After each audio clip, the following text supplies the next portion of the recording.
Assalamualaikum warahmatullahi wabarakatuh. Saya Rio Stiono. Video ini saya buat untuk memenuhi tugas PKN tentang pelanggaran hak asasi manusia di Indonesia. Oke, di video ini saya akan membahas kasus yang dikenal dengan kasus pembunuhan Angelin. Diketahui kasus pembunuhan Angelin merupakan insiden yang terjadi pada tanggal 16 Mei 2015. Pembunuhan Angelin merupakan peristiwa kekerasan terhadap anak berusia 18 tahun oleh ibu angkatnya. Kasus Angelin melanggar pasal 28A tentang hak untuk hidup dan 28B ayat 2 tentang hak anak untuk hidup dan berkembang serta hak untuk dilindungi dan dari kekerasan dan diskriminasi.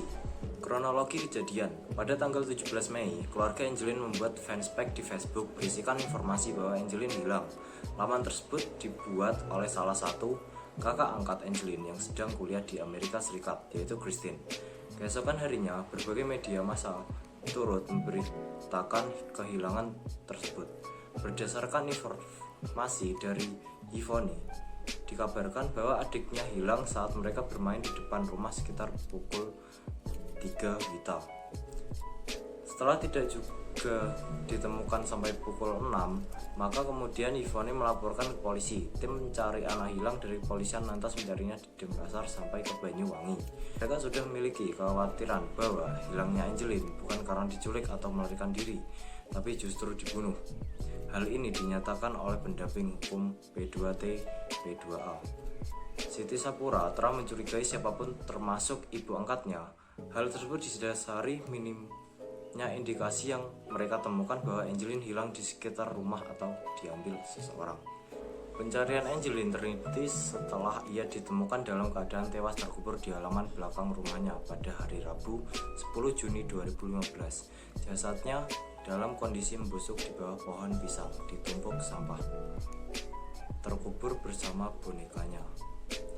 Di tubuh jenazah ditemukan luka-luka kerasan berupa memar pada wajah, leher, serta anggota gerak atas dan bawah.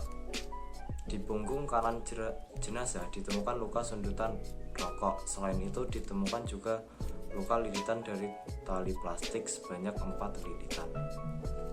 Perkembangan kasus: setelah ditemukan jasad Angelin pada tanggal 10 Juni 2015, kepolisian Resor Kota Denpasar segera mengadakan pemeriksaan terhadap 7 orang, yaitu Margaret ibu angkat, Yvonne dan Christine kakak angkat, Aguste pembantu, 2 penghuni kos suami istri Rahmat Handoko dan Susiani, dan petugas keamanan Satpam yang disewa khusus oleh Margaret untuk menjaga rumah itu setelah ramainya pemberitaan terkait Angelin. Dari hasil pemeriksaan awal tersebut, polisi menetapkan Aguste hamba Mei sebagai tersangka pembunuh Angelin yang mengakui telah membunuh dan memperkosa Angelin pada tanggal 16 Mei 2015. Pada tanggal 14 Juni 2015, kepolisian daerah Bali menetapkan ibu angkat Angelin, Margaret Megawai, sebagai tersangka dalam kasus dugaan pelantaran anak dan menempatkannya di tahanan Mapolda Bali.